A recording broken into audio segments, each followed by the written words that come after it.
Alors, le cours de ce soir est pour la Refouachelema de Mesouda Tova, Mesada Ottawa, Chaya, Chaya, Batsara. Batsara, Bébé Tinoc, Bébé Chinok, Ben Johanna, et Mordechai Ben David Zori. Mordechai Ben David Zori, Et Nejma Bat Menana. Nejma Bat Menana. Mishpat, Raphaël Younes et Chaim Ben Raphaël. Et Eliol Nishmat Chaim Ben Raphaël Younes et Raphaël Ben Raphaël Younes. Et Hamoud Ben Adara. Chanouz Ben Adara. Nishmat Atra Betra Achem. Alors, ce soir, on va étudier un sujet de la paracha. Donc, la paracha de cette semaine, c'est la paracha de Bo. On va faire un petit résumé. Dans cette paracha, au tout début de la paracha, on nous parle des 3 dernières plaies, les 10 plaies qui ont frappé l'Égypte. Donc, qui sont la plaie des sauterelles, la plaie de l'obscurité et la plaie de la mort des premiers-nés. Et donc, on voit que Pharaon, il refusait de libérer les bénis Israël d'Égypte. Et en fin de compte, après avoir subi ces 3 plaies-là, il accepte de libérer les bénis Israël. Mais avant l'application de la plaie de la mort des premiers-nés, donc le 14 soir, donc le 15 Nissan, le soir de Pessah, Dieu s'adresse à Moshe et Aaron et ordonne au béni Israël la première mitzvah, le premier commandement ordonné par Dieu au peuple juif. Il y a eu des commandements qui ont été donnés à l'origine à Abraham par la Brit Mila, à Yaakov avec l'interdit de consommer le nerf sciatique, etc. Mais le premier commandement que Dieu s'adresse au peuple d'Israël, c'est la mitzvah dans notre paracha qui est la sanctification du mois. Au point que Rashi, dans son premier commentaire de la Torah, quand la Torah commence par Bereshit, Bar Elokim et Hashem Vetares, commençant Dieu créa le ciel et la terre, Rashi intervient sur place, il dit que normalement, la Torah aurait dû commencer par Achodesh Azelachem. Ce mois-là sera pour vous le premier. Donc la sanctification du mois. Pourquoi ? Parce que la Torah, c'est un livre d'enseignement, un livre qui indique au béni Israël les commandements à respecter. Et donc, normalement, vu que c'est un livre qui nous indique les commandements à respecter, on aurait dû commencer par le premier commandement, qui est celui de notre paracha. Et donc, après avoir indiqué à Moshe et Aaron, en montrant à Moshe par prophétie, voilà la lune, lorsqu'elle apparaîtra sous cette forme-là, ça t'indiquera que ce sera le premier jour du mois. Et donc, à ce moment-là, on a dit que le premier mois de tous les mois, c'est le mois de Nissan. Et dans 10 jours, vous prendrez un agneau, et le 14 soir, et le 14, vous l'égorgerez, donc le fameux sacrifice pascal, le sacrifice de Pessah, et le soir de Pessah, vous ferez la fête de Pessah, etc. Et ensuite, on nous parle de les bénis Israël sortent d'Égypte. En fin de compte, Pharaon accepte de libérer les bénis Israël. Et à la fin de la paracha, on nous parle encore d'autres mitzvot que Dieu a donné aux bénis Israël. Mais nous, ce qu'on va s'intéresser, c'est la mitzvah de la sanctification du mois. En quoi consiste cette mitzvah ? Le Rambam nous explique en réalité en quoi consiste cette mitzvah, qu'en réalité cette mitzvah elle était transmise au tribunal. Le Beidin avait la responsabilité de fixer le début de chaque mois. Parce qu'on sait très bien que nous on a un calendrier qui est lunaire, mais aussi solaire. On a un calendrier lunaire qu'en réalité on voit bien que nos fêtes sont définies à travers des mois, les mois de l'année, les mois lunaires. Mais on a aussi un calendrier qui est solaire parce que nos fêtes dépendent des saisons. Il y a marqué textuellement dans la Torah que Pessah, ça doit être au printemps. Donc, il dépend du soleil. Et donc, c'est pour cette raison que l'on sait très bien que l'année lunaire et l'année solaire, il y a une certaine différence d'environ 11 jours, ce qui fait que ça ne peut pas tout le temps se coller. Et donc, à un moment donné, il y aura un décalage, ce qui fera que Pessah n'arrivera plus au printemps. C'est pour cette raison que lorsque le décalage arrivera à plus ou moins 30 jours, on rajoutera un mois supplémentaire comme cette année, qui est une année embolismique, où on aura 2 mois de Hadar. Et donc, ça, c'est notre calendrier particulier qui est à la fois lunaire, un compte par rapport au déplacement de la Lune, et un calendrier solaire par rapport au nombre d'une année solaire. Au nombre de jours d'une année solaire. Maintenant, pour la sanctification du mois, en quoi ça consiste ? Les Talmidei Chachamim, dans le tribunal, avaient l'obligation de faire un calendrier, un compte avec des calculs mathématiques, comme les astronomes faisaient à l'époque, pour savoir quand est-ce qu'était la néoménie. Quand est-ce qu'allait apparaître le moment de la nouvelle lune ? Pendant environ 2 jours, la lune disparaissait et après elle réapparaissait. À ce moment-là, c'est la néoménie, c'est le moment du nouveau mois. Et donc à ce moment-là, on commence le premier jour du mois. Et on sait très bien que pour nous, les jours du mois sont fondamentaux. Parce que quand on dit que le 15 du mois de Nissan, c'est Pessah, donc quand est-ce qu'on saura que ce sera Pessah ? Quand on aura fixé, c'est quand le premier jour du mois. Si on se trompe dans l'élaboration du premier jour du mois. Donc, on va considérer que le premier jour du mois serait un jour, et donc 14 jours plus tard, ça serait Pessah, alors qu'en réalité, c'est un jour avant. Donc c'est une mitzvah qui est fondamentale, à la fois aussi pour les cycles d'une femme, etc. Donc tout ce qui est pureté familiale, tout ça dépend de cette sanctification du mois. Et le Rambam nous dit qu'en dehors de ces calendriers, de ces calculs mathématiques que les sages devaient faire dans le tribunal, lorsqu'ils voyaient à travers les calculs que la lune pouvait être vue, alors ils siégeaient au tribunal en attendant des témoins qui arrivent. Des témoins oculaires, des témoins visuels qui ont vu la lune, qui viennent au Beidjin en disant voilà, nous avons vu la lune. Le Beidjin, le tribunal, posait quelques questions aux témoins pour voir si c'était cohérent avec le calcul mathématique. Si c'est cohérent avec les calculs mathématiques, alors on définissait que le jour où la lune est apparue, c'est le premier jour du mois. Très bien.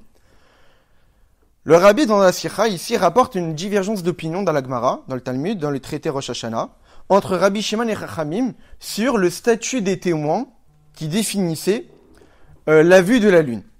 Alors on a Rabbi Shimon qui pense qu'un père et un fils et toute personne avec des liens de parenté sont aptes à témoigner sur l'apparition de la lune. Normalement, d'après la loi, des témoins n'ont pas le droit d'avoir des liens de parenté. On ne peut pas prendre deux frères qui témoignent ensemble. Et c'est interdit. Pourquoi ? Parce qu'il y a un verset de la Torah qui dit que le père ne sera pas tué à cause du fils, et inversement. De là, on en déduit que des témoins, évidemment, que lorsqu'on témoigne sur une situation, on témoigne qu'il y a eu un prêt, qu'il y a eu un emprunt, qu'il y a eu un vol, qu'il y a eu un meurtre. Il est évident que ces témoignages-là fait force de loi et que ça va être et ce qui va découler de ces témoignages-là, ça peut être une peine capitale appliquée. Donc, un témoignage est quelque chose qui est extrêmement fondamental d'après la Torah. Donc, si on laisse des personnes qui ont un lien de parenté témoigner ensemble, ou des personnes qui ont un lien de parenté avec l'accusé de témoigner sur lui, ça pourrait causer la mort d'une personne par responsabilité d'un père ou d'un frère, ou toute autre personne liée avec un lien de filiation. Et donc ça, la Torah interdit. De là, on en déduit que tous témoignages sont interdits par des proches parents. C'est pour cette raison que lorsque des personnes se marient, évidemment, pas comme à la mairie, parce que ça n'a pas force de loi dans la Torah, mais sous la choupa, évidemment, il est strictement interdit de prendre un frère, ou un oncle, ou etc., des personnes qui font partie de la même famille, parce que c'est interdit d'après la halakha. Mais Rabbi Shimon, lui, considère que pour le témoignage dû à la sanctification de la lune, un père et un fils peuvent témoigner ensemble. Des parents peuvent témoigner ensemble. Pourquoi ? Parce que c'est marqué clairement dans notre paracha aujourd'hui, que Dieu s'adresse à Moshe et à Aaron, donc qui étaient deux frères, à Chodesh Azelachem, ce mois sera là pour vous. Et donc Rabbi Shimon en déduit que vu que Dieu s'adresse à Moshe et à Aaron en disant ce mois sera pour vous le premier des mois, donc on en déduit que Moshe et Aaron qui étaient des frères sont aptes à témoigner sur ce sujet-là. Et donc Rabbi Shimon en déduit que deux frères peuvent témoigner sur la sanctification de la lune. Et donc il généralise à toute personne avec un lien de parenté, peuvent témoigner sur la sanctification de la lune. Même si de manière générale, des témoins ne peuvent pas avoir de lien de parenté, mais pour la sanctification de la lune, pour Rabbi Shimon, ça fonctionne d'après ce qui est marqué dans notre paracha. On parle à Moshe et Aaron c'est des frères. Donc eux peuvent être des témoins sur ça. Mais Chachamim, les sages, eux considèrent que non. De la même manière que pour tout sujet, des personnes avec des liens de parenté ne peuvent pas témoigner ensemble, y compris pour la sanctification du mois. Alors, comme Dieu s'adresse à Moshe et Aaron en disant voici pour vous le premier mois de l'année, comment interpréter ça ? On parle bien à Moshe et Aaron qui étaient deux frères. Alors les sages en déduisent qu'en fait non, on parle à Moshe et Aaron non pas en tant que témoin, mais en tant que tribunal. C'est vous qui êtes des Talmidei Chachamim, des grands sages de l'époque. C'est à vous que je transmets la responsabilité de sanctifier le mois. C'est-à-dire que lorsque des personnes lambda, qui peuvent regarder la lune, qui voient, la lune est apparue, c'est pas eux qui vont définir qu'aujourd'hui c'est Rosh Chodesh. Ils doivent aller au tribunal, et c'est le tribunal, après avoir fait un interrogatoire sur ce qu'ils ont vu, de fixer, voilà, aujourd'hui c'est Rosh Chodesh. Donc qui définit Rosh Chodesh ? Le tribunal. Donc c'est ça quand Dieu s'adresse à Moshe Aaron, c'est à vous que je transmets la sanctification du mois. C'est pas à vous en tant que témoin, mais c'est à vous en tant que sage, juge, tribunal. Donc on a une divergence d'opinion entre Rabbi Shimon et Chachamim. Pour Rabbi Shimon, des personnes avec un lien de parenté peuvent témoigner sur la sanctification du mois. Pour les Chachamim, non, c'est interdit comme tout sujet qui dépend d'un témoignage. Des personnes avec un lien de parenté ne peuvent pas témoigner ensemble. Maintenant, la question qu'on peut se demander, mais Comment Rabbi Shimon peut émettre ça? Comment Rabbi Shimon peut laisser entendre que des personnes avec un lien de parenté pourraient se permettre de témoigner ensemble sur la sanctification du mois? Mais tous les sujets de la Torah, c'est interdit de les faire, comme je l'ai dit. Alors le Rabbi Maharash, le 4e Rabbi de Lubavitch, donne une raison. Quelle serait la raison de Rabbi Shimon? Que pour le témoignage de la sanctification du mois, eh bien, on permettrait de passer par des personnes avec un lien de parenté. C'est quoi? C'est qu'étant donné que même sans le témoignage, imaginons qu'il n'y a pas de témoin qui arrive. Le Beidjin est tout à fait capable de savoir quand est-ce qu'est le mois, grâce au calcul mathématique. Les témoins ne sont pas indispensables. Aujourd'hui même, est-ce qu'aujourd'hui on fixe les Rosh Chodesh à travers des témoins? Pas du tout. On fixe Rosh Chodesh à travers un calendrier qu'on a depuis Rabbi Hillel, le fils de Rabbi Udanassi, qui a établi un calendrier jusqu'à la venue du Mashiach. Et qu'aujourd'hui, dans notre calendrier, on nous dit, voilà, aujourd'hui, c'était Rosh Chodesh. Le lundi, avec aussi, on a le jour, l'heure, minute, et, entre guillemets, secondes, c'est pas des secondes d'après la Torah, c'est des chalakim, une minute partagée en 1080. On a le moment exact de la noménie de l'apparition de la lune, sans avoir besoin de témoins. Donc, on voit bien que, même sans les témoins, le tribunal est tout à fait capable de fixer Rosh Chodesh à travers des calculs mathématiques. Et donc, vu que ce témoignage-là n'est pas si indispensable que cela, donc ça prouve que le témoignage n'a pas autant de force que tous les autres. Dans tous les autres sujets, le témoignage a force de loi. C'est ce témoignage-là qui définit que, oui, il y a eu un prêt, j'ai vu qu'il a emprunté de l'argent. Oui, il y a eu un meurtre. Oui, il y a eu un vol. Et c'est par ce témoignage-là qu'on dit que la situation a eu lieu. Sans ce témoignage-là, jamais on n'aurait pu rien établir. Mais pour la sanctification du mois, même sans le témoignage, on peut établir. Donc le témoignage n'a pas autant d'importance que dans tous les autres sujets. N'a pas la même force. Donc on pourrait se permettre de laisser des personnes avec un lien de parenté témoigner, vu que c'est pas si identique à tous les autres sujets. Mais il faut quand même réfléchir, parce que cette réponse n'est pas vraiment compréhensible. Pourquoi? Parce que la problématique d'interdire des personnes avec un lien de parenté de témoigner ensemble, c'est pas parce qu'on craint qu'ils vont mentir. Imaginons un frère qui a vu son frère, deux personnes qui sont frères, Reuven a vu Shimon qui l'a volé. Lui, il va venir, et on va interdire des personnes lien de parenté de témoigner ensemble et sur quelqu'un avec de la même famille, parce qu'on craint qu'il va mentir. Il va dire non, je l'ai pas vu voler, etc. Il était avec moi un autre jour. C'est pas pour cette raison-là. C'est parce que c'est une Gzirat HaKatuv. La Torah a décrété que des personnes avec un lien de parenté sont interdites de témoigner ensemble. Non pas pour des raisons d'éviter le mensonge, mais parce que c'est comme ça que la Torah a décrété. Donc, vu que c'est la Torah qui a décrété que c'est ainsi et pas autrement, qu'est-ce que ça change si on n'a aucun problème de se tromper? Ça veut dire qu'en réalité, pour la témoignage de sanctification du mois, il n'y a aucun problème de se faire rouler par les témoins. Les témoins vont mentir, mais j'ai le calcul mathématique. Donc le fait de dire, oui, parce qu'en fait, on peut pas se faire tromper par les témoins, même s'ils donnent un témoignage qui est mensonger, parce que de toutes les manières, on a les calculs mathématiques qui nous montrent quand est-ce qu'a lieu véritablement la sanctification du mois, quand est-ce qu'a lieu véritablement la noménie. Donc vu qu'on n'a aucun risque de se faire tromper, alors on peut permettre à des personnes avec un lien de parenté de témoigner. Mais c'est pas pour cette raison-là qu'on interdit à des personnes avec un lien de parenté de témoigner. C'est pas parce qu'on a peur qu'ils mentent, mais parce que la Torah a décrété ainsi. Donc si la Torah a décrété que des personnes de même famille ne peuvent pas témoigner ensemble, c'est pour toutes les situations. Donc la question revient, pourquoi Rabbi Shimon permet, évidemment, comme on le verra, la halakha n'est pas comme lui. Pourquoi Rabbi Shimon permet à des personnes appartenant à la même famille de témoigner ensemble? Alors la question c'est quoi? La réponse en réalité c'est quoi? C'est que un témoignage n'est pas là juste pour clarifier une situation.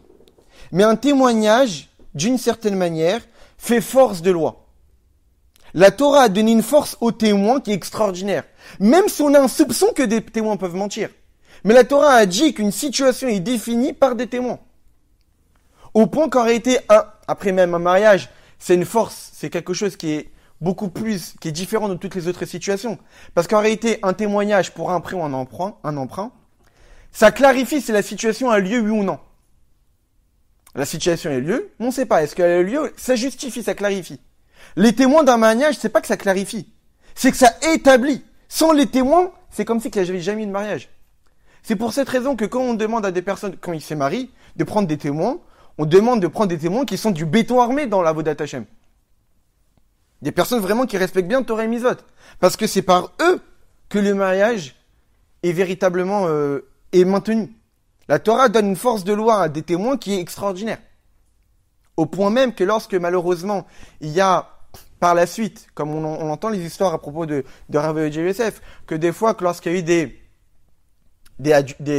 des relations adultères, une femme était mariée et que malheureusement elle a été avec un autre homme et qu'il y a eu un enfant de cette relation, que normalement a le statut de mamzer, ça veut dire qu'il a l'interdiction de se marier avec un juif normal. Un mamzer ne peut se marier qu'avec une mamzerette. Une mamzerette ne peut se marier qu'avec un mamzer. Donc c'est des situations qui sont catastrophiques. Et donc parfois, le moyen pour faire en sorte que l'enfant ne soit pas mamzer, c'est montrer que le mariage n'avait pas eu lieu. Comme ça, il n'y a pas eu d'adultère. Et comment on fait en sorte que le mariage n'a pas eu lieu? Prouver que le témoin n'était pas si cachère que ça. Si les témoins n'étaient pas si cachers que ça prouve que le mariage était fondé sur quelque chose de pas très solide, et donc en réalité il n'y a pas eu mariage, et donc il n'y a pas eu d'adultère, et donc l'enfant n'est pas mamzer. Donc le témoignage a une force qui est extraordinaire. Et donc lorsque la Torah dit que Al-Pishne Midim Yakum Davar, que c'est par deux témoins que la chose est établie, donc la Torah a donné une force extraordinaire à ces témoins-là. Et on tranche la loi en fonction de ce que vont dire les témoins. Même si on a un soupçon qui peut dire des mensonges. Mais s'ils disent quelque chose et qu'on fait un interrogatoire et qu'on ne voit pas qu'il y a un mensonge derrière, on se fixe en fonction de ce qu'ils ont dit. Et donc, mais d'un autre côté, des personnes qui sont proches, qui sont en lien de parenté, sont inaptes à témoigner, même si on n'a aucun risque qu'ils mentent. C'est-à-dire des personnes qui pourraient mentir, mais à partir du moment qu'ils n'ont pas les liens de parenté et qu'on a fait un interrogatoire et qu'a priori on n'a aucune preuve qu'ils ont menti, on croit. Mais t'as Moshe et Aaron, les plus grandes sadikim qui existent, que c'est évident qu'on n'a aucun doute qu'ils mentent, on peut pas les accepter comme témoins. Pourquoi? Parce que la force du témoignage n'est pas pour clarifier quelque chose, mais c'est une force de la Torah qui lui a donné une force. Et cette force-là, la Torah ne l'a pas donnée à des gens d'une même famille. C'est-à-dire que c'est la Torah qui a dit que des témoins ont force de loi. C'est pas la logique. La Torah a donné que les témoins ont force de loi. Donc si la Torah a donné une force à des témoins, elle peut enlever cette force à des personnes qu'elle n'a pas considérées qui peuvent être des témoins, comme des personnes d'une même famille. Mais puisque pour la sanctification du mois, on n'a pas vraiment besoin d'un témoignage fort, puisque de toutes les manières, on peut se suffire des calculs mathématiques. Les calculs mathématiques suffisent pour sanctifier le mois. Donc le témoignage ici, pour la sanctification du mois, n'est pas pour montrer la force des témoins. C'est parce que la Torah a demandé que ça doit passer par un témoignage. Mais pas un témoignage avec une force de loi. Un témoignage parce que on verra pourquoi. Et donc, vu que le témoignage ici n'est juste pour clarifier une situation, parce que la situation, je la connais déjà, grâce au calcul mathématique.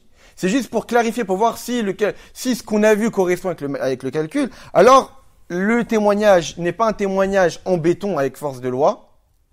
Et donc, c'est pour cette raison, pour que Rabbi Shimon, des personnes avec un lien de parenté peuvent témoigner ensemble.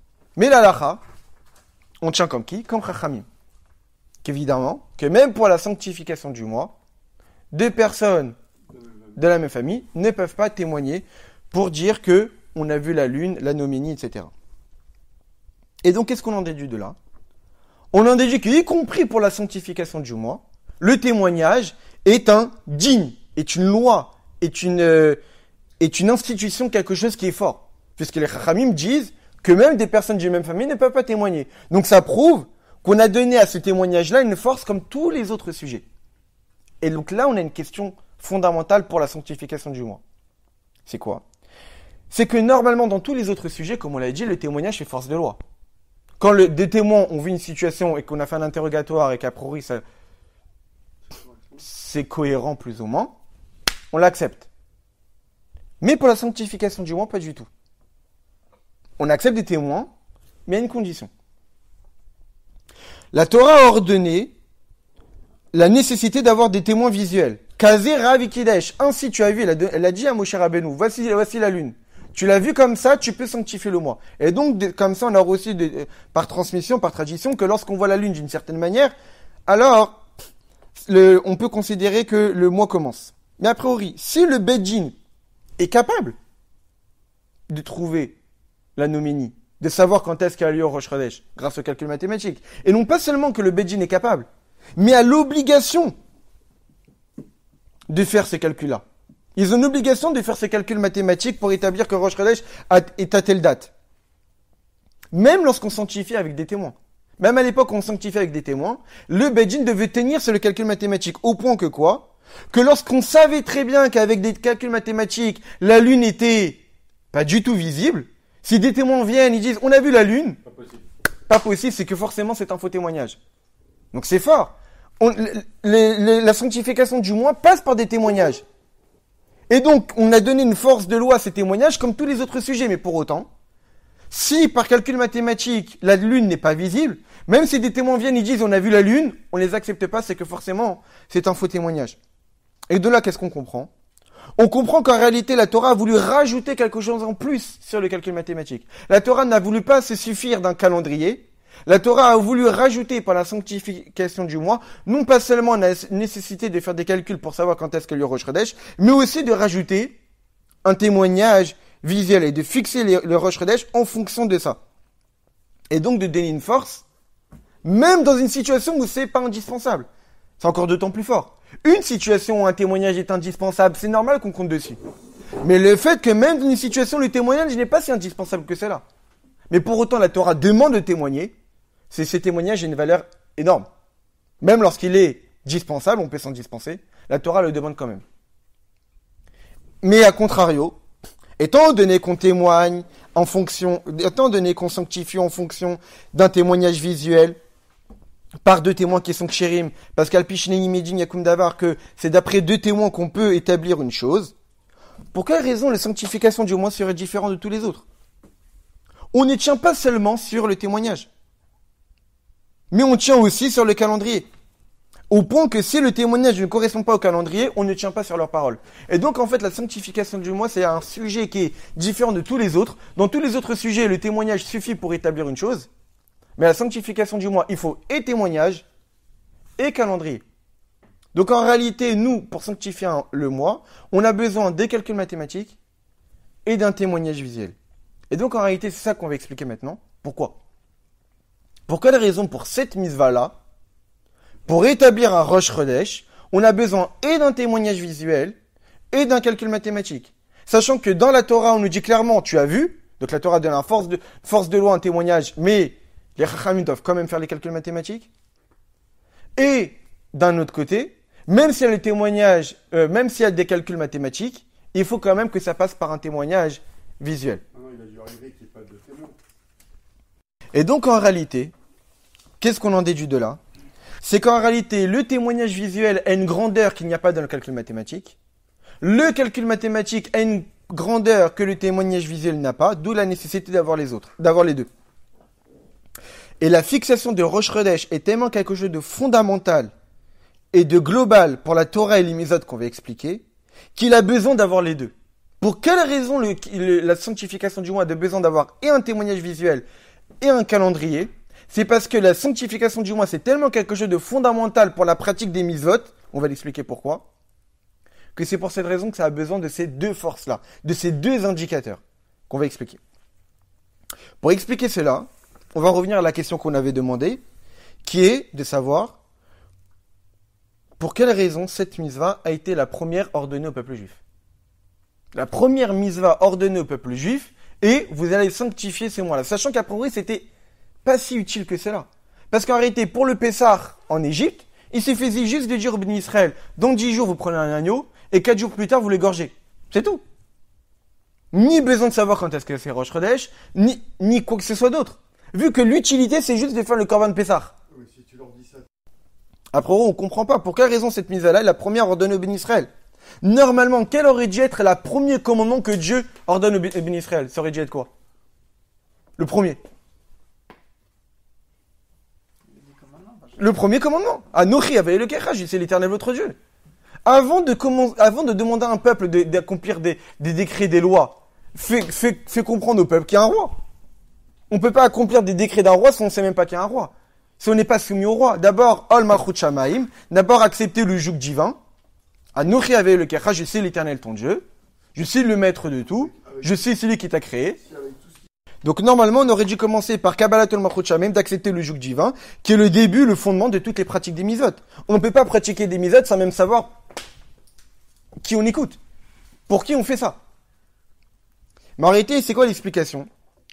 C'est que Anochi avec le Kecha, je suis l'Éternel votre Dieu, est le fondement et le début de la pratique des mitzvot concrètes. Pour que l'homme pratique les mitzvot, applique les mitzvot, il a besoin au préalable d'accepter qu'il y a un roi. Le couronnement du roi, maintenant que le roi a été couronné, il va émettre des décrets que le peuple va devoir respecter. Mais en réalité, lorsqu'on réfléchit, lorsqu'un homme s'apprête à faire une tâche, quelle est la première chose qu'il pense? On va s'apprêter à faire quelque chose. La première chose. Si elle est nécessaire ou elle est juste. Donc ça veut dire le but. but. La première chose à savoir, avant de faire quoi que ce soit, c'est pourquoi je le fais. Dans quel but? Dans quelle utilité? Et en réalité, c'est pour cette raison que la première mitzvah, la première chose que Dieu indique au béni Israël, quel est le but à atteindre? Pourquoi je m'adresse à vous? Pourquoi je vais vous donner des mitzvot? Parce qu'à Chodesh Azelachem, parce que le premier mois sera pour vous. C'est-à-dire que le mois, la mitzvah des sanctifications du mois est la mitzvah représentative qui indique au béni Israël le but à atteindre. Donc c'est l'introduction. Avant de t'indiquer des mitzvot à accomplir, d'abord j'ai introduit le but à atteindre. Et pour atteindre ce but, ça va passer par les 613 mitzvot que je vais t'ordonner, que je vais t'indiquer par la suite. Mais d'abord, quel est le but? Et donc là, c'est ce qu'on va essayer de comprendre. En quoi cette mitzvah de la sanctification du mois nous indique le but de toute la pratique de toutes les mitzvot. Le but de la Torah et des mitzvot, c'est que les bénis Israël provoquent un chidouche, une nouveauté dans le monde. On sait que le mot chodesh, mois, c'est du mot chidouche, nouveauté. Et en réalité, pour quelle raison la première mitzvah que Dieu nous ordonne, c'est à chodesh azelachem, voici le mois qui sera pour vous, c'est voici la nouveauté à atteindre. Votre but dans ce monde, notre but de pratique des mitzvot, c'est d'apporter une nouveauté qu'il n'y avait pas avant. C'est quoi la nouveauté? Et là, on va rentrer dans un sujet assez profond, c'est marqué dans la Gemara, dans le Talmud, Gdoli maaseh tzadikim yoter mimaaseh shamim va'aretz. Plus grand est l'action des tzadikim que l'action de la création du monde. L'action. C'est-à-dire que l'acte de l'homme, l'acte des tzadikim, de nous, est plus grande que l'acte de Dieu lorsqu'il a créé le monde. En quoi? Parce que lorsque Dieu a créé le monde, on a souvent étudié, et lorsque Dieu a créé le monde, il a créé le monde yesh mi'ain, ex nihilo. À partir de rien, il a créé quelque chose. Il n'y avait rien avant. Il n'y avait que du divin. Il n'y avait rien de palpable et de matériel. Et Dieu, par ce néant-là, il a créé l'existant. Alors ce néant-là, pour quelle raison on appelle ça ce néant-là?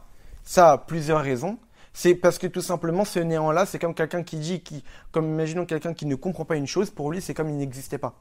Comme malheureusement certaines personnes qui ne comprennent pas, parce que Dieu est incompréhensible, alors ils pensent qu'il n'existerait pas, Chazé Shalom. Mais en réalité, pourquoi on dit que nous n'existons à partir de rien? Parce qu'on a été créé à partir d'un être qui nous dépasse complètement. Yesh mi'ain, à partir de rien et qui est que du spirituel, le matériel a été créé. Mais dans quel but? Le but du travail des bénis Israël. C'est quoi notre travail? Faire du Aïn, mais Yesh. Dieu a fait de l'existant à partir du néant, et nous on va créer du néant à partir de l'existant. On prend la matière de ce monde et on le spiritualise. C'est ça le but à atteindre. C'est ça la nouveauté qu'on apporte dans ce monde. Dieu a créé un monde qui existe, qui a été créé à partir du néant. Mais nous, notre but à atteindre, c'est faire de ce monde qui existe et de le transformer en spirituel, en divin. Et l'action de créer du néant à partir de l'existant est plus grande que le créer de l'existant à partir du néant. On va expliquer cela. Pour expliquer cela, il y a une histoire dans la Gemara qui est très intéressante à propos de la femme de Rabbi Hanina. La femme de Rabbi Hanina, elle avait l'habitude de chauffer son four à la veille de Shabbat, et elle plaçait dans son four quelque chose qui faisait monter de la fumée. Pourquoi? Pour qu'elle puisse faire croire à ses voisines, à son entourage, qu'en fait, elle enfournait les chalotes de Shabbat, en le lendemain de Shabbat, pour ne pas qu'elle ait honte. Mais tellement qu'elle était pauvre, elle avait même pas le moyen de pouvoir faire des chalotes. Mais pour ne pas qu'on puisse dire, ils ont pas les moyens, elle fait même pas de chalotes pour Shabbat, alors elle allumait le four, elle mettait quelque chose dans le four de manière à faire sortir de la fumée pour ne pas avoir que ses voisins puissent dire qu'ils n'ont pas les moyens. Mais cette femme-là de Rabbi Hanina avait une voisine qui était assez mauvaise. Et cette voisine-là, elle s'est dit, mais je sais très bien qu'ils n'ont rien, ils n'ont pas de moyens. Donc qu'est-ce qu'elle fait cuire la veille de Shabbat, cette femme-là? Il y a forcément quelque chose qui se cache derrière. Je sais très bien qu'ils n'ont pas les moyens, donc c'est évident qu'elle ne fait pas cuire des chalotes. Et donc elle, qu'est-ce qu'elle a voulu faire? Elle a voulu s'intéresser et essayer de savoir qu'est-ce qui se cache derrière. C'est quoi toute cette fumée qui se cache de ce four de la femme de Rabbi Hanina? Et donc elle est allée à la porte, elle a toqué. Mais la femme de Rabbi Hanina, elle avait honte d'ouvrir. Parce qu'elle avait peur que la voisine, en ouvrant la porte, voie qu'en réalité, dans le four, il n'y a rien du tout. Mais lorsque la voisine a vu que la femme de Rabbi Hanina ne voulait pas ouvrir, elle a ouvert d'elle-même, elle est rentrée. Elle est rentrée carrément chez elle. Et tout d'un coup, un miracle est apparu à la femme de Rabbi Hanina. C'est que la voisine a vu que le four était rempli de chalotes et qu'à côté du four se tenait une bassine remplie de pâtes. Donc un miracle. Il n'y avait pas de pain et Dieu a fait apparaître du pain pour ne pas que la femme de Rabbi Hanina ait honte. Et donc la voisine a appelé la femme de Rabbi Hanina, pluni, un tel, fait sortir le pain parce que ça commence à brûler. Et c'est comme ça qu'on a reçu ici. Et donc en réalité la femme ensuite de Rabbi Hanina est allée voir son mari et elle lui dit qu'en réalité j'ai honte qu'à chaque fois à la veille de Shabbat j'ai besoin de faire cette stratégie de faire monter de la fumée pour ne pas que les voisines se moquent de moi. Jusqu'à quand allons-nous souffrir de cette pauvreté-là? Alors Rabbi Hanina lui a dit, mais qu'est-ce que je peux faire? On est pauvre, je peux rien faire pour toi. Alors la femme a dit, t'as qu'à demander la miséricorde divine. Demande à Dieu qu'il te donne de quoi subvenir à nos besoins. Alors Rabbi Hanina a demandé la miséricorde divine. Et il y a un miracle, est sorti du ciel un pied de table en or. Et la nuit d'après, avant que on puisse utiliser ce pied en or pour subvenir à ses besoins, Rabbi Hanina, il a fait un rêve. Que les tzadikim dans le Gan Eden, dans le monde futur, tous les tzadikim mangent sur une table posée sur 3 pieds. Qui sont, les Mefarshim expliquent, les 3 piliers sur lesquels Avodat Hashem est basé, Torah, l'étude de la Torah, Avoda, la prière, et Gvunot Chassadim, les actes de générosité. Donc une table sur 3 pieds. Mais lui, il mange sur une table à 2 pieds. Donc il a vu qu'en réalité, le pied en or qu'on lui a donné, le miracle qu'on lui a fait apparaître un pied en or pour subvenir à ses besoins, ça a diminué ses mérites dans le Gan Eden. Alors Rabbi Hanina, il a dit à sa femme, est-ce que ça te convient que tout le monde mange à une table entière, mais seulement nous, on mangera sur une table seulement avec 2 pieds? Alors sa femme lui a dit, pour ne pas, qu'est-ce que tu veux qu'on fasse? Pour ne pas que notre table soit manquante. Alors demande la miséricorde divine, qu'on nous reprenne notre pied en or.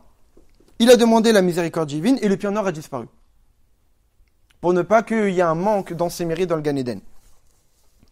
Et la Gemara de dire, Gadol Aya Nes Acharon, le miracle final, c'est-à-dire la disparition du pied en or, est plus grand que le premier miracle de l'apparition du pied en or. Donc qu'est-ce qu'on voit de cette Gemara-là? Que de faire disparaître du matériel est un plus grand miracle que de faire apparaître du matériel. Donc qu'est-ce qu'on voit de là?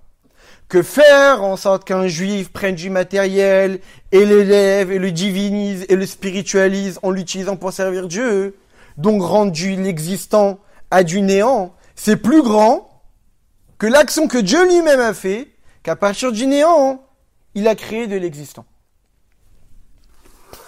On va un petit peu s'intéresser plus profondément à cette notion-là, que plus grande est l'action des tzadikim par rapport à l'action même de Dieu, dans un Mahamar du Rabbi précédent.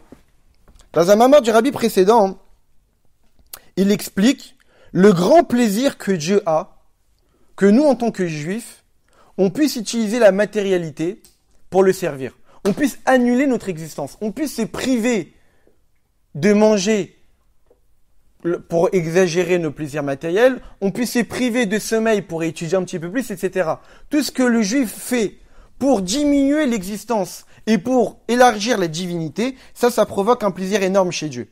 Et le Rabbi précédent explique pourquoi. Parce que mipnei tratchut. Parce qu'ici, le juif crée quelque chose de nouveau.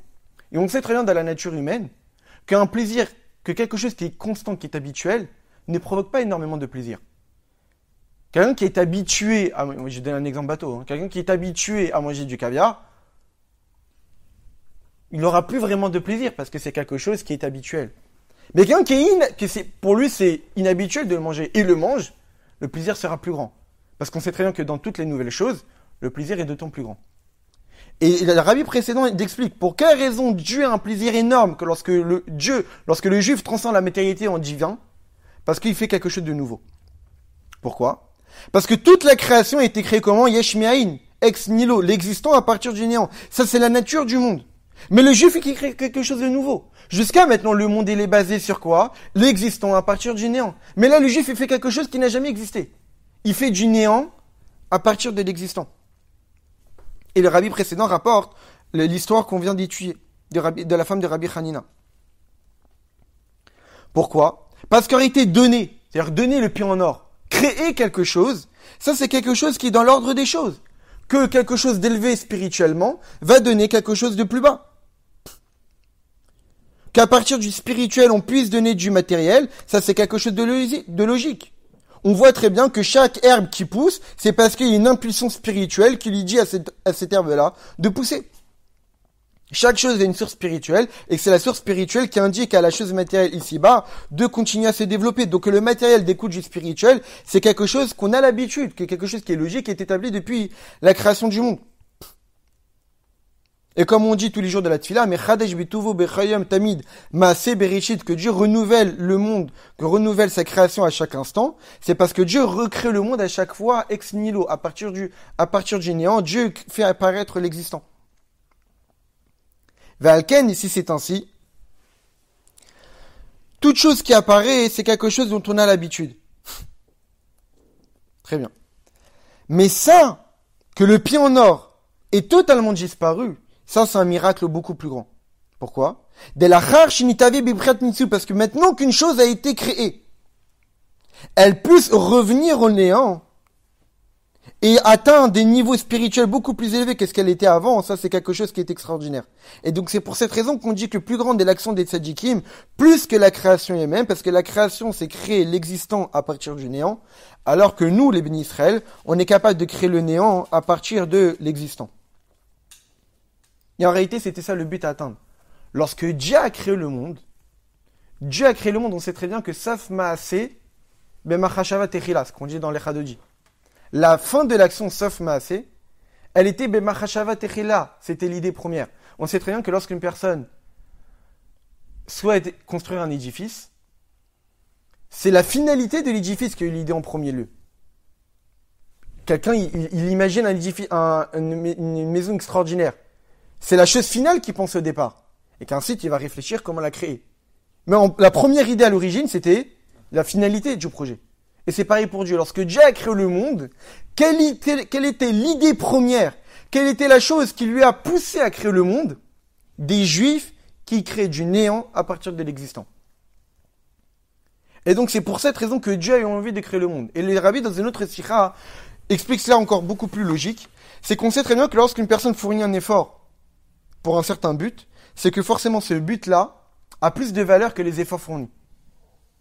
Imaginons qu'une personne souhaite obtenir, un étudiant qui souhaite obtenir son diplôme. Pour lui, l'obtention du diplôme, évidemment, a plus d'importance que tous les efforts fournis. Et donc, c'est pour cette raison qu'il acceptera de fournir tous ces efforts-là pour obtenir ce diplôme. Parce que c'est très bien que ce qu'il va obtenir à la fin vaut plus que tous les manques qu'il a eu durant cette période-là. Et c'est exactement pareil pour Dieu. Si Dieu a créé le monde pour que nous on fasse Torah et Mitzvot, c'est que forcément les efforts fournis entre guillemets par Dieu ont moins de valeur que le but à atteindre. Quels sont les efforts fournis par Dieu ? Créer de l'existant à partir du néant, forcément ça a moins d'importance que le but à atteindre qui est créer du néant à partir de l'existant. Et donc de là, qu'est-ce qu'on voit ? On voit que les bénis Israël en réalité, on a pour but dans ce monde, c'est quoi la finalité ? qui est la première chose que Dieu nous indique en Égypte, le but à atteindre. C'est quoi? C'est la nouveauté. Votre but dans ce monde, c'est de créer quelque chose de nouveau. Et donc c'est pour cette raison que la première mitzvah que Dieu, lorsque Dieu s'adresse à nous, c'est à Chodesh Hazelachem.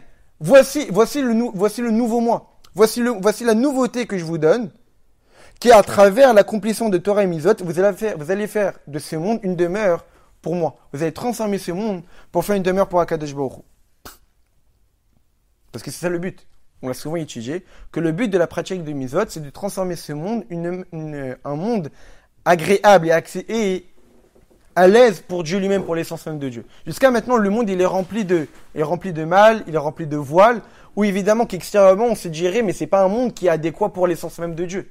Mais tout le travail du juif, c'est de justement élever ce monde, à travers l'accomplissement des mitzvot, à travers l'étude de la Torah, et faire de ce monde un endroit où l'essence même de Dieu va pouvoir s'y dévoiler.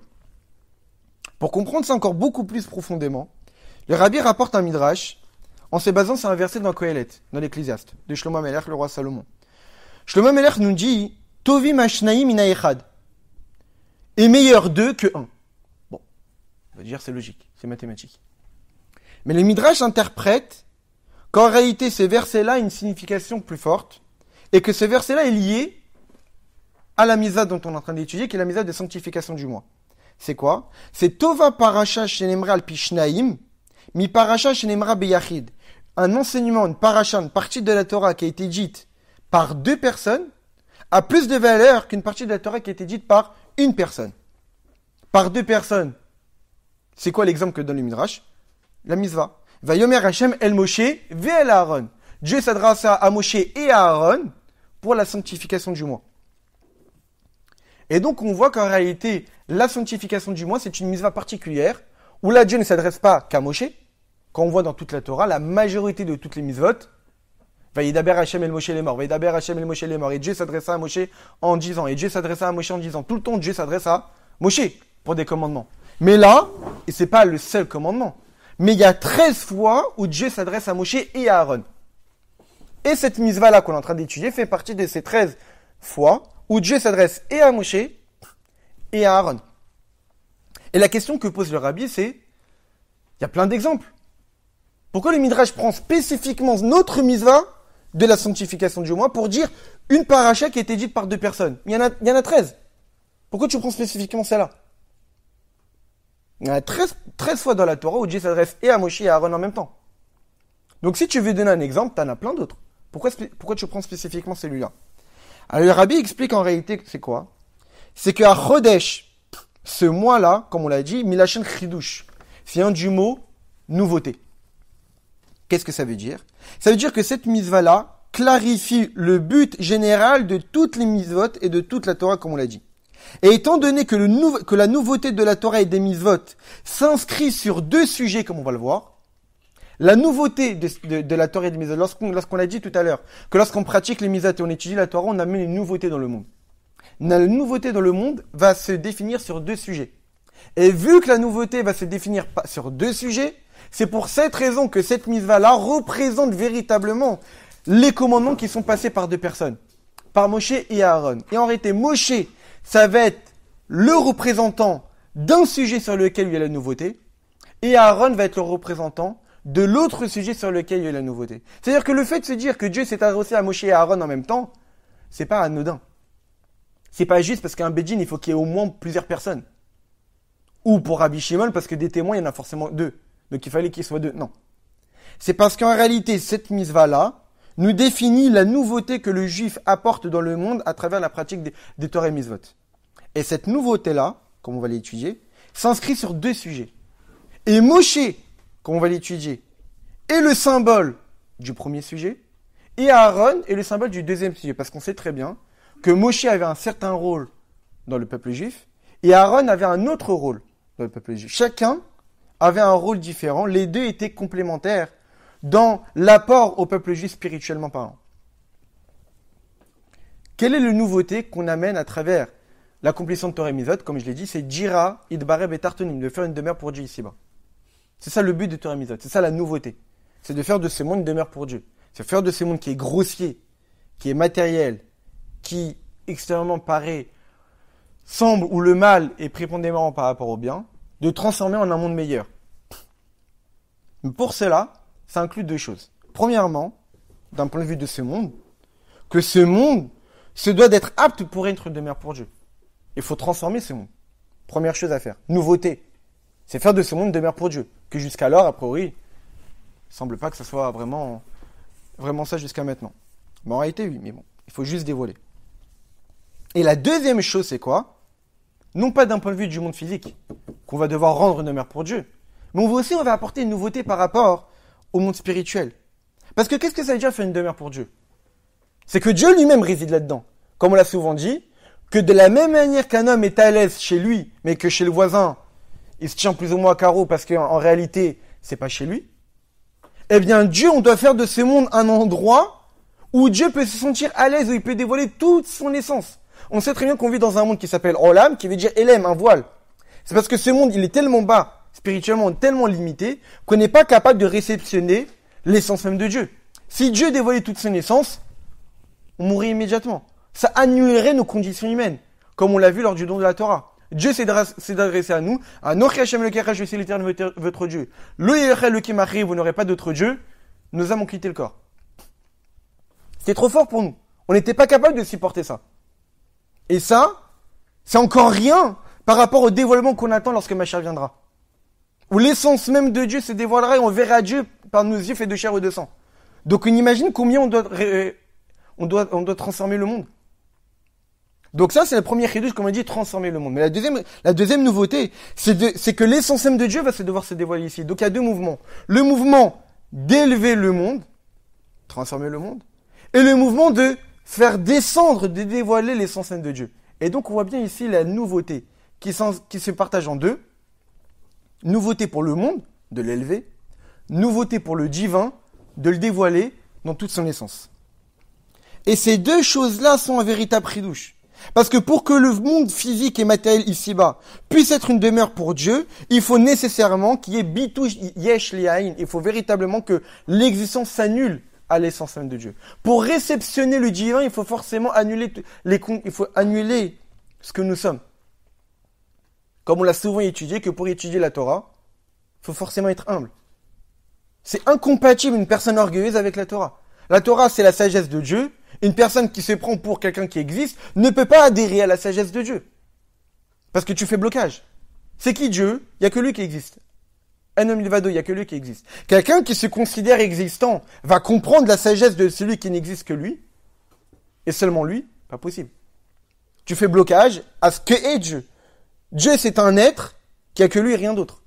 Si toi, tu te considères comme étant existant et même supérieur en te croyant supérieur aux autres, tu ne peux pas te lier à Dieu, comme c'est marqué dans la Gemara. Moi et lui, nous ne pouvons pas cohabiter. Donc la condition pour comprendre la sagesse de Dieu, c'est l'humilité. Donc on imagine bien que pour que ce monde puisse réceptionner l'essence même d'Akadosh Baruch Hu, il faut que le monde annule son existence. Et faire descendre cette essence même de Dieu ici-bas, ça aussi c'est nouveau. Donc le monde existe. Et le rendre néant, c'est quelque chose de nouveau. Que jusqu'à maintenant, on voit bien qu'il existe. Et faire descendre l'essence même de Dieu ici-bas, ça aussi c'est quelque chose de nouveau. Pourquoi? Parce que lorsque Dieu a créé le monde, il a créé le monde comment? Par directement l'essence même de Dieu ou par plutôt un rayonnement divin? Par un rayonnement divin. Qu'est-ce qui est marqué? Bidvar Hashem Shamim Nasu. Par la parole de Dieu, le monde a été créé. On sait très bien que la parole pour l'homme, c'est insignifiant. Je peux parler indéfiniment sans même me fatiguer. Donc je vois bien que c'est pas mon essence qui est mise en avant ici. Lorsque Dieu a créé le monde, on dit qu'il a créé le monde par 10 paroles créatrices. Pour quelle raison on dit que le monde a été créé par 10 paroles? Évidemment que Dieu n'a pas de bouche, évidemment que Dieu ne parle pas. C'est un anthropomorphisme pour nous faire comprendre en réalité les mécanismes de la création du monde, comme on a souvent étudié. Que de la même manière que lorsque je parle, c'est forcément pour parler à quelqu'un d'autre, parce que normalement on ne parle pas tout seul. Et donc en réalité, lorsque Dieu a créé le monde, il a voulu créer des êtres qui sont différents, qui sont extérieurs à lui, qui vont se sentir indépendants, séparés de Dieu. Parce que lorsque nous on a été créés, on ne ressent pas qu'on dépend de Dieu. Est-ce que vraiment à chaque instant on ressent qu'on dépend de Dieu? Pas du tout. Dieu nous a créés par un système qui fait que on se sent indépendant de lui. Parce que Dieu veut ça. Comme je l'ai dit. Dieu a créé l'existant avec un sentiment d'indépendance vis-à-vis de lui, donc une véritable existence grossière, totalement détachée de tout sentiment de divinité. Mais dans quel but ? Qu'on divinise cette existence-là, qu'on divinise cette matérialité-là. Et donc en réalité, l'essence même de Dieu est bien quelque chose de nouveau pour ce monde. Parce que jusqu'à maintenant, comment on est vitalisé ? Par juste un rayonnement. Juste un rayonnement divin. Et c'est seulement par le biais des efforts quotidiens du juif, en annulant l'existence de ce monde, qu'on crée la nouveauté de faire descendre l'essence même de Dieu ici-bas. Et donc on voit en réalité c'est quoi le but à atteindre. Le but à atteindre, c'est de créer la nouveauté. C'est quoi la nouveauté ? Élever ce monde de son état d'existence et faire descendre l'essence même de Dieu qui jusqu'à maintenant était totalement voilée. Et c'est la raison pour laquelle, en réalité, cette paracha-là a été prise comme exemple d'une paracha qui est dite par deux personnes. Parce qu'en réalité, dans cette paracha-là, dans cette mitzvah-là de Kiddush HaChodesh, de la sanctification du mois, on exprime le but de la Torah et des mitzvot qui s'inscrit par deux choses. Et l'élévation du monde, et le dévoilement de l'essence même de Dieu. Le dévoilement de l'essence même de Dieu, c'est-à-dire qu'on accompagne Dieu ici-bas, c'est Moshe Rabbeinu, parce que dans les textes du Zohar, on appelle Moshe Rabbeinu Shushvina de Malka, l'accompagnateur du Khatan. Et Aaron, on l'appelle Shushvina de Matronita, l'accompagnateur de la Kala. On sait très bien que lors d'un mariage, on accompagne le Khatan. Le Khatan ne va pas tout seul sur la choupa. Il est accompagné, en fonction des coutumes, mais il est accompagné par quelqu'un. Donc il y a quelqu'un qui accompagne le Khatan vers la choupa. Et la Kala, lorsqu'elle arrive, évidemment, n'arrive pas tout seul, elle est aussi accompagnée. Et en réalité, dans cette relation du Khatan, de la Kala, du fiancé, de la fiancée, du mari et de la femme, il y a Dieu, qui est le mari, et il y a la femme, qui sont les bénis Israël. Qui est l'accompagnateur de Dieu ? Moshe Rabbeinu. Moshe Rabbeinu, c'est l'accompagnateur de Dieu. C'est lui qui amène Dieu à se marier avec le peuple juif. Pourquoi ? Parce que Moshe Rabbeinu, qu'est-ce qu'il a fait ? C'est lui qui nous a donné la Torah. Il a fait descendre la Torah. Il a fait descendre la divinité ici-bas. C'est lui qui accompagne, qui rend l'essence même de Dieu, qui nous surpasse totalement, accessible pour chacun d'entre nous. Comme un berger qui est capable de nourrir son bétail et de savoir rendre accessible des brindilles d'herbe pour chacun en fonction de ses capacités. Moshe Rabbeinu nous connaît et c'est lui qui nous donne la possibilité à pouvoir s'attacher à Dieu. Aaron, lui c'est qui ? C'est Be'alotecha et Anerot, c'est lui qui fait monter les bougies de la menorah. C'est lui qui allume la flamme. C'est lui qui élève le peuple. C'est lui qui accompagne la Kala vers Dieu. C'est lui qui est capable de réveiller chez le peuple juif la capacité de s'élever vers Hachem. Comment on voit cela ? On voit que Aaron, c'est composé d'un Aleph, ensuite du mot Har, une montagne, et d'un Nun, Sophite. Har, la montagne, c'est quoi ? C'est une terre qui est très élevée. La terre, par définition, elle est plate. Mais la montagne, à la différence de la terre plate, c'est quelque chose qui est élevé. Qui a vu une montagne ? À la différence de quelqu'un qui a vu le champ, on l'avait déjà étudié avant les vacances. Qui a vu l'endroit du Beth Amikdash comme étant une montagne ? Le Har à Moria, je vois une montagne au loin, c'est Abraham. Abraham qui est le représentant de l'amour de Dieu. Aaron, c'est celui qui réveille la montagne qui est en nous. C'est celui qui réveille que jusqu'à maintenant on est à la terre plate, aucun sentiment. Aaron, c'est celui qui réveille les sentiments du juif pour s'attacher à Kadosh Baruch Hu. C'est l'accompagnateur de la Kala. Il rend la Kala accessible et être capable de pouvoir s'unir avec Dieu. Et donc c'est pour cette raison que la mitzvah de la sanctification du mois, qui est quoi ? L'indication, le but à atteindre, c'est faire de ce monde une demeure pour Dieu. Comment faire de ce monde une demeure pour Dieu ? Élever le monde, Aaron, et dévoiler l'essence sainte de Dieu, Moshe Rabbeinu. C'est pour cette raison que cette mitzvah-là a été donnée à Moshe et à Aaron. Parce que Moshe et Aaron, ce sont les deux personnages qui symbolisent ces deux mouvements-là. Le mouvement d'élévation vers Dieu, Aaron, et le mouvement de dévoilement du divin qui est Moshe Rabbeinu. Du bas vers le haut et du haut vers le bas. Exactement.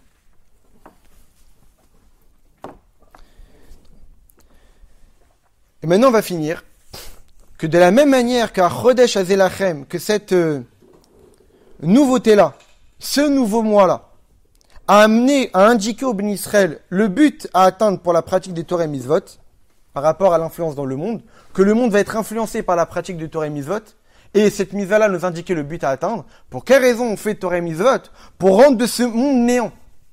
Non pas pour rendre ce monde néant. Non pas pour le détruire. Pour qu'il s'annule. Mais que pour justement, il s'unit totalement avec Akadosh Baruch Hu.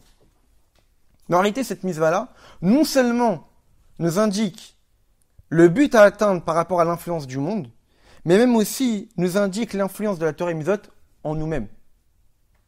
L'élévation du juif, non pas seulement l'élévation du monde, mais l'élévation du juif. Pourquoi? Parce que le juif, il est comparé à une lune, au petit luminaire. Comme c'est marqué, Miyakum Yaakov Kikatanu, comment Yaakov peut-il s'élever, sachant qu'il est petit? Vechidush alevana vigidula, et on sait très bien que la lune, elle a un cycle. Elle grandit, et ensuite elle diminue. Comme le peuple juif, des fois il a des moments d'élévation.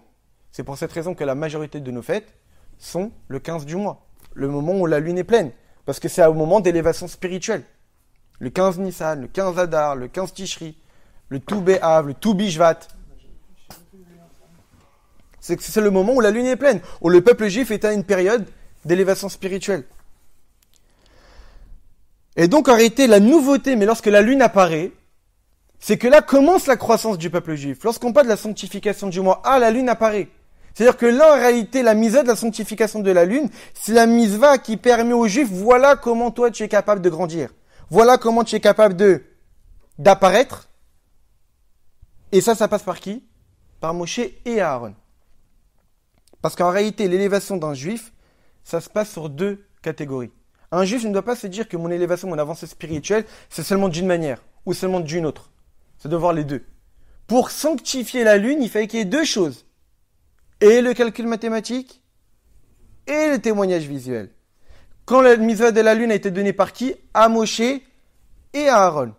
Et les deux notions, le calcul mathématique et le témoignage visuel, Aaron et Moshe, c'est la même idée. Parce que dans l'élévation d'un juif, en réalité, il y a deux choses. Il y a le travail par rapport à nos forces profondes de l'homme. On sait très bien, on l'a souvent étudié, que le juif, il a différentes capacités d'âme. 3 capacités intellectuelles, 7 capacités émotionnelles, qui sont ce qu'on appelle les capacités profondes de l'âme. Lorsque le juif s'élève et avance dans sa vie, en réalité, il doit travailler sa réflexion. On peut tout à fait être capable d'être intéressé par des choses de notre monde, mais lorsqu'un juif avance spirituellement, tout d'un coup, il découvre de l'intérêt pour le divin, de l'intérêt pour le spirituel, et donc il grandit. Il y a un chidouche, il y a une nouveauté qui est apparue chez lui dans ses capacités profondes intellectuelles. Et du fait que maintenant il a trouvé de l'intérêt pour le spirituel, ça va aussi lui créer des émotions. Jusqu'à maintenant, j'ai su toucher, j'aime ou j'ai peur des choses de ce monde. J'aime des plaisirs matériels, j'aime la nourriture, j'aime le sport, j'aime les vacances, etc. Mais le juif, il peut avancer. Et découvrir un chidouche, une nouveauté en lui, une croissance spirituelle, émotionnellement parlant, où il va aimer Dieu, où il va craindre Dieu. Et donc ça, c'est les capacités profondes de l'homme qui se dévoilent, capacités profondes. Mais l'élévation du juif ne doit pas se suffire seulement de ça. On ne doit pas seulement se sentir être capable d'être intéressé par la Torah, intellectuellement parlant. On ne doit pas seulement se suffire de s'émouvoir de la Torah, d'aimer Dieu, de craindre Dieu. Il y a une deuxième étape, ce n'est pas seulement une capacité profonde, mais on sait qu'on a aussi des capacités qui entourent l'homme. On a 10 forces profondes, et on a 2 capacités qui entourent. On a les 3 capacités intellectuelles, 7 capacités émotionnelles, et au-dessus de ça, on a 2 capacités fondamentales qui surpassent tout, qui sont la volonté et le plaisir. Qui sont des capacités qui entourent le corps. On sait très bien que l'intellect, ça se dévoile dans le cerveau, capacité profonde. Il a un membre sur lequel il se dévoile. La vue, c'est l'œil, capacité profonde. Lui, l'oreille, capacité profonde. Le déplacement, les pieds, capacité profonde, etc. Les capacités profondes, ils ont un organe sur lequel ils peuvent se dévoiler.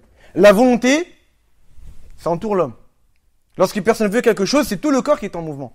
Lorsqu'une personne a du plaisir, c'est tout le corps qui prend du plaisir. Il n'y a pas un organe spécifique pour la volonté. Il n'y a pas un organe spécifique pour le plaisir.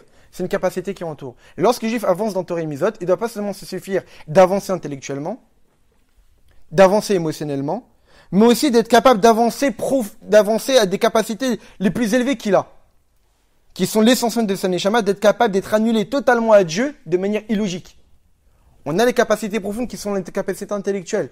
Mais on peut être capable de servir Dieu au-delà de l'intellect, de manière illogique. Ce que pour nous paraît complètement incompréhensible, où Dieu des fois nous demande de faire des choses qui dépassent totalement notre entendement humain, je suis quand même capable de le faire. Et en réalité, toutes ces évolutions-là, on en avait déjà parlé, ça fait référence au cycle de l'évolution d'un homme. On avait souvent étudié que dans le cycle de développement d'un enfant, il y a depuis la naissance jusqu'à l'âge de 13 ans, de 13 ans jusqu'à 20 ans, et de 20 ans jusqu'à 70 ans et plus. De la naissance jusqu'à 13 ans, il y a ce qu'on appelle midot chez Bémochin qui se développe, qui sont les capacités intellectuelles mais intéressées. On sait très bien qu'un enfant, on lui demande de réfléchir sans aucun intérêt derrière pour lui, il ne va pas réfléchir.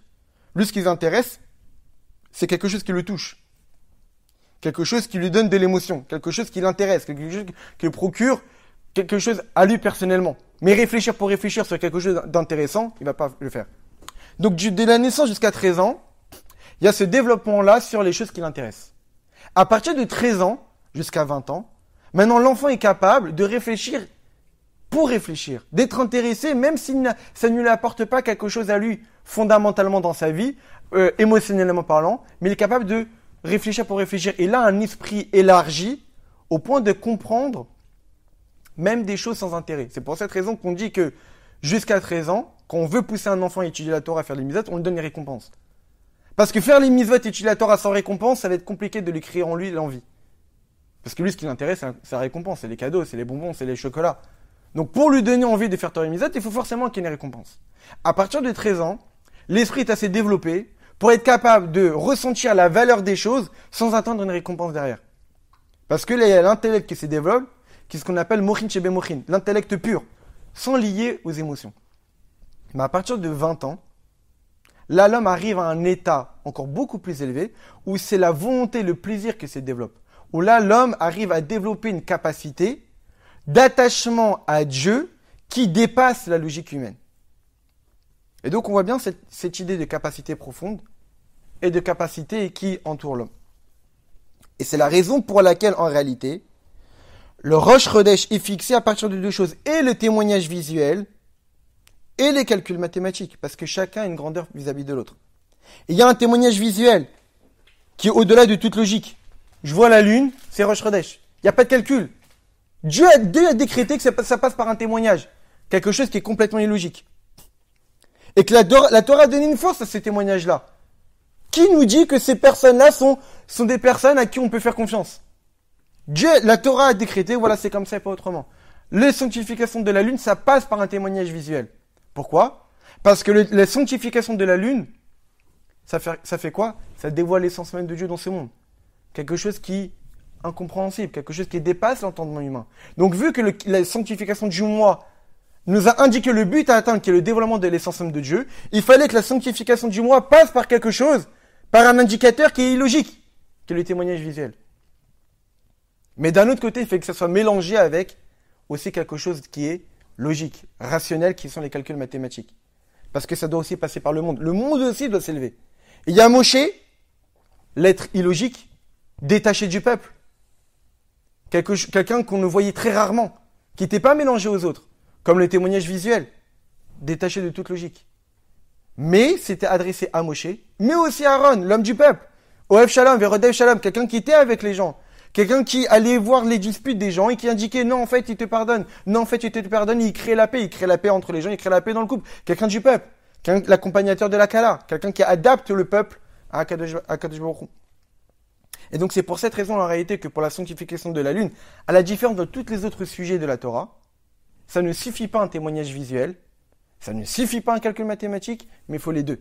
Parce que cette mitzvah rassemble ces deux notions qui sont la notion d'apporter une nouveauté dans le monde. Et cette nouveauté dans le monde s'inscrit à la fois sur l'élévation du monde, à Aaron, et à la fois sur le dévoilement de l'essence même de Dieu, qui est Moshe Rabbeinu. Et donc, l'un des messages qu'on peut tirer, c'est qu'en réalité, lorsque, aujourd'hui, on est Rosh Chodesh, mais en réalité, on nous a appris le but véritable. Lorsque Dieu s'adresse à nous en Égypte, et nous dit, « À Chodesh Hazeh Lachem, ce mois-là sera pour vous », Dieu nous a montré le but à atteindre. Avant de faire quoi que ce soit dans notre vie, avant d'établir des projets, il faut le faire parce qu'on a un but à atteindre. On n'est pas des personnes illogiques, on fait des choses sans raison. On a une raison. Lorsqu'on fait Torah et Mitzvot, on a un but. Pour quelle raison on se lève le matin pour faire la prière? Pour quelle raison on médite? Pour quelle raison on respecte Shabbat? Pour quelle raison on étudie la Torah? Pour quelle raison on mange kasher? Pour apporter une nouveauté dans le monde. Quelle est la nouveauté? Faire de ce monde une demeure pour Akadosh Baruch Hu. Et cette nouveauté-là s'inscrit sur deux choses. Élever le monde matériel et dévoiler l'essentiel de Dieu. Mais cette nouveauté-là, cette mise-là nous indique non seulement ce qu'on apporte au monde, mais aussi ce que nous, on doit faire dans notre élévation, dans notre progression personnelle. On ne doit pas seulement se suffire d'être capable d'être attaché à Dieu intellectuellement. On ne doit pas seulement se suffire d'être attaché à Dieu émotionnellement, mais on doit aussi être capable d'être attaché à Dieu de manière illogique. Parce qu'il y a le témoignage visuel illogique, mais il y a aussi les calculs mathématiques.